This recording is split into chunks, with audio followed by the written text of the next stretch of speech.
Welcome back, everybody. Today we're going over the Primary Arms Advanced Microdot. Now, this one here has been in for a while. We'll get into why that is here in just a second. But I've been recommending it over on my Facebook page, on forums, stuff like that for a while. It's an excellent value, and we'll get into why all that is here in just a second. But what we're going to do is do a little bit more shooting and then get inside, take a close look at it, close up some of the features and functions of it, and things that make it kind of a improved offering, if you will, over some of the stuff that Primary Arms has offered in the past, which has been very good as well in terms of microdots. So that's what's coming up next, guys. The first thing that sets this apart from other Primary Arms microdots out there that they've released previously is going to be the battery life. This one here is rated for 50,000 hours of battery life. So obviously the variables there are going to be what setting you have it at, as well as the temperature that you're using it in. So very cold climates tend to eat batteries, so just something to consider there. But that is huge. You can turn it on, set it, and forget it, if you will. I've had this one in, I believe, since September of 2014, so you can look at the date today as you're watching this when I'm uploading it, and it's been on the entire time. I've left it pretty much around settings 6 through 8. There are 12 different settings, which you can toggle through with the minus and plus button here, and those will just obviously raise it and then lower it with the minus symbol.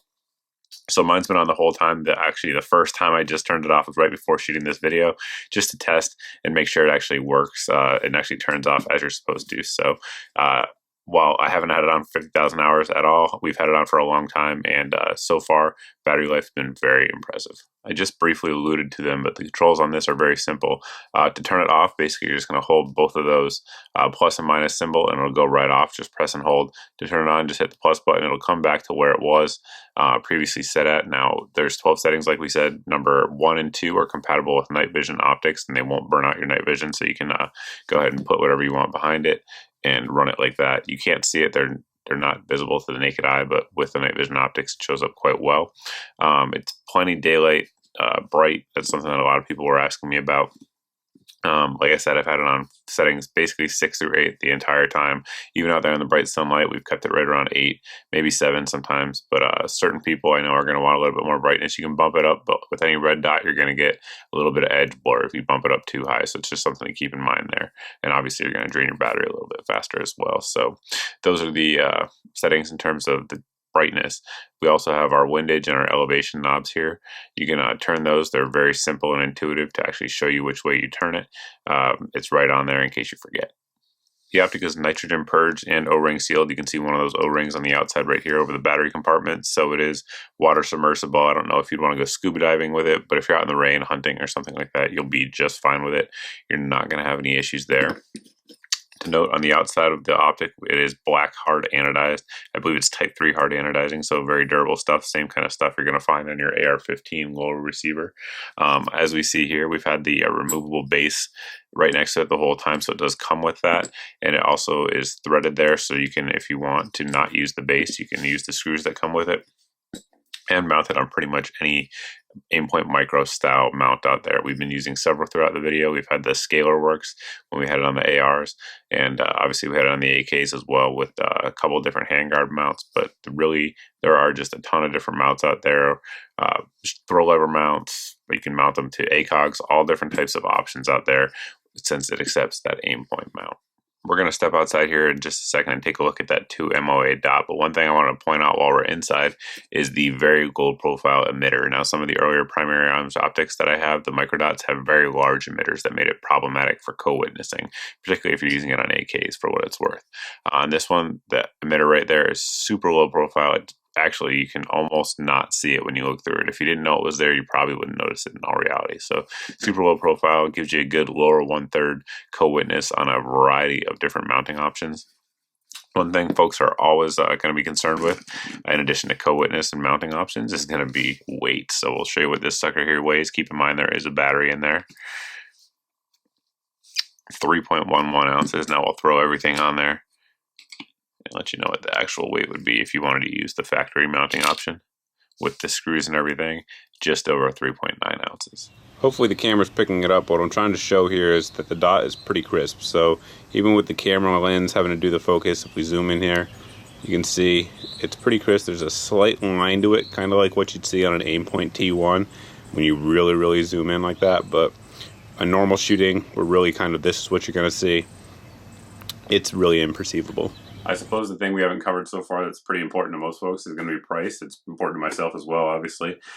These ones are listed at pretty much $170, $169 everywhere you look. Now, Primary Arms sells these directly through their websites. They also sell them through different affiliate stores and stuff like that, as well as Amazon. So there's several places you can find them, but in reality, since they've come out now, if you're watching this 3 years from now when the video has been out for a while, this may be different. But since these have been released, the big problem hasn't been, getting a good deal on them. It's been finding them in stock anywhere. As soon as they come in stock, they seem to go right out of stock. So check around for them, but we'll certainly put a link below in the video description where you guys can pick these suckers up. But for $170, it's an excellent value in my opinion. We'll just state that right up front. So speaking of cost, when these first came out, a lot of folks were saying, well, is it an aim-point T1 killer? Is it an aim-point T2 killer, H1 killer, R1 killer, etc.? So is it? It depends. You guys who have watched my home defense AR video know I'm a big fan of aim points, huge fan of aim points. They work extraordinarily well in a ton of different conditions and are just about as rugged as any optic out there on the planet, if not more so than most. So if we're talking about the extremes of use, hard combat use, things like that, in my opinion, no, it does not rise to that level.